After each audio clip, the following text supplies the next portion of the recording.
جا چکے ہیں، اپنی اپنی وفاداری کا حق ادا کر کے مولا سے وہ جا چکے ہیں۔ اب ایک زہرا کا لال رہ گیا ہے کہ جس نے اللہ سے اپنی بندگی کا جو وعدہ ہے وہ وفا کرنا، اور اب وہ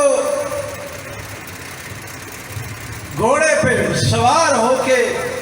جہاد کے لیے نکلتے ہیں، اور کیسے عالم میں بھی نکلتے ہیں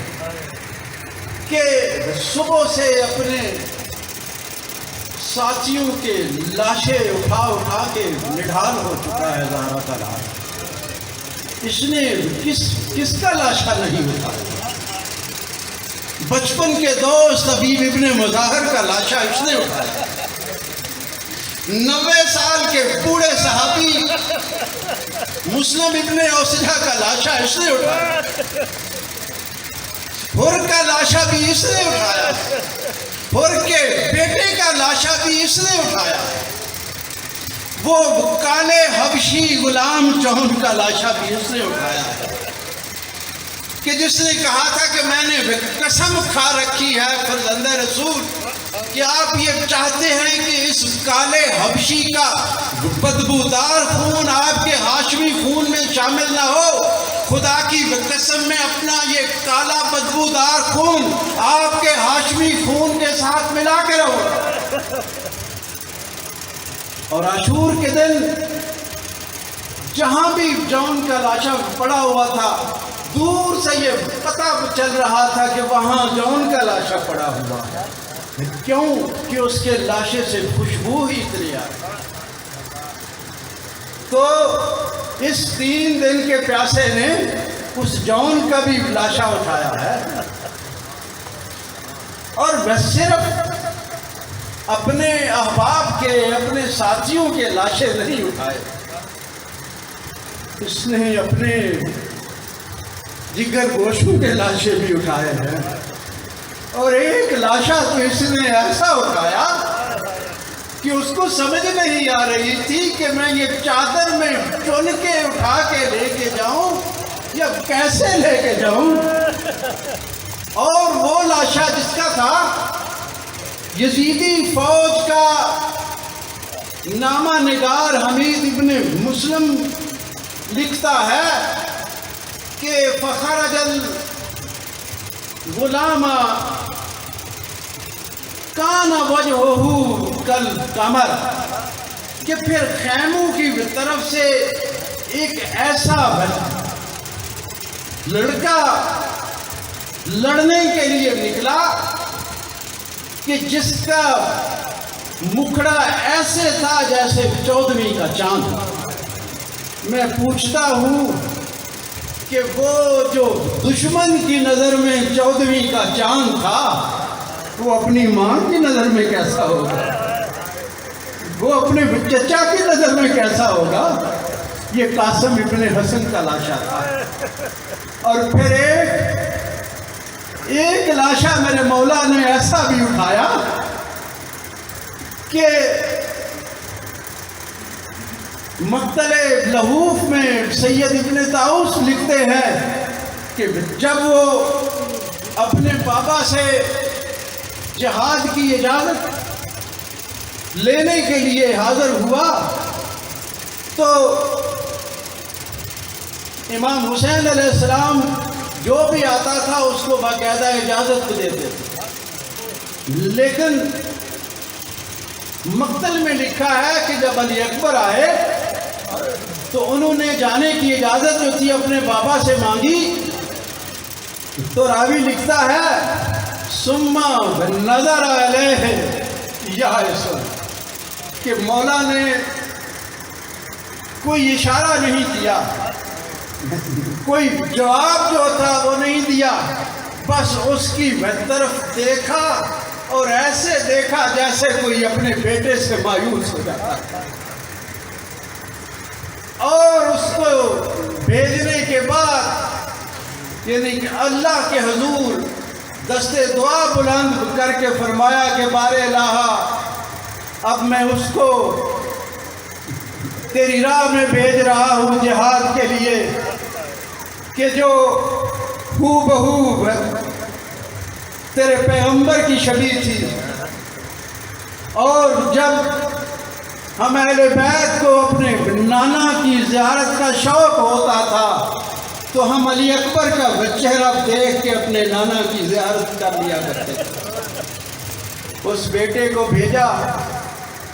وہ بیٹا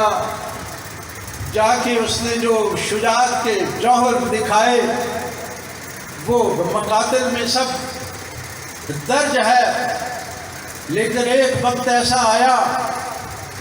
کہ زخموں سے چور چور علی اکبر ایسے نڈال ہو گئے کہ انہوں نے گھوڑے کی گردن میں باہیں ڈال دی، اور اس وحشت کے عالم میں یعنی گھوڑے پہ اتنے تیر برس رہے تھے کہ گھوڑا وحشت کے عالم میں مقتل کے الفاظ ہیں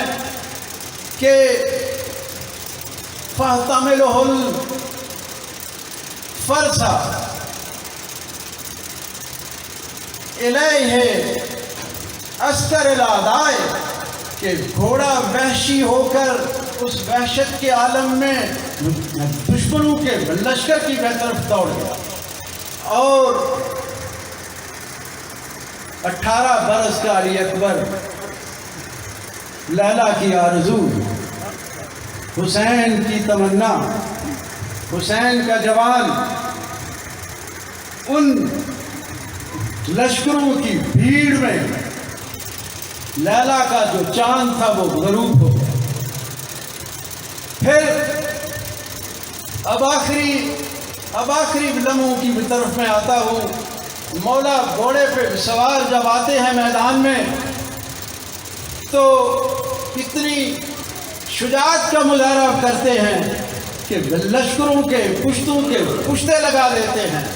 میمنہ کو میسرہ کو میمنے پہ پلٹا دیتے ہیں، اور ساتھ ساتھ چیف کہتے جاتے ہیں کہ آؤ 3 دن کے پیاسے کی جنگ دیکھو، آؤ اس کی جنگ دیکھو جس کا جوان بیٹا مارا گیا، آؤ اس کی جنگ دیکھو جس کی احباب مارے گئے، آؤ اس کی جنگ دیکھو کہ جس کا 32 برس کا بھائی بھی مارا گیا، آؤ اس کی جنگ دیکھو جس کی کمر شکستہ ہو گئی۔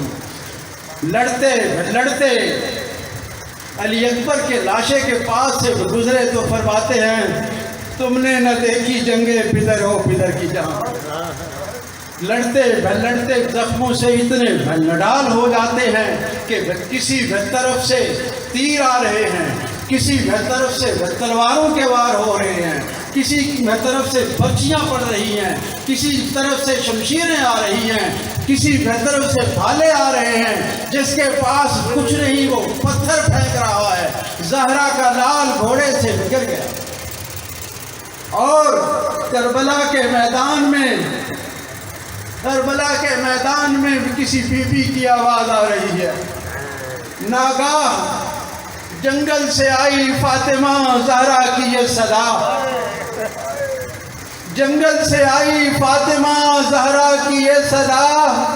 امت نے مجھ کو لوٹ لیا واہ محمدہ، امت نے مجھ کو لوٹ لیا واہ محمدہ۔ ایسے میں کون حق رفاقت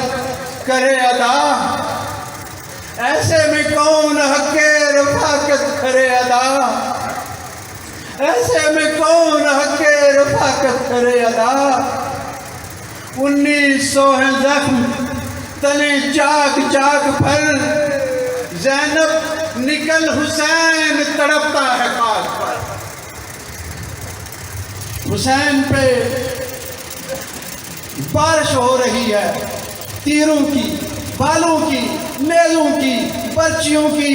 اور بی بی فرما رہی ہے، بی بی کربلا کے لق و دق صحرا میں لشکروں کے میان صدائیں دے رہی ہے کہ اے عرض کربلا میرا بچہ ہے بے گناہ، اے عرض کربلا میرا بچہ ہے بے گناہ، اے دشت نینوا میرا بچہ ہے بے گناہ، اے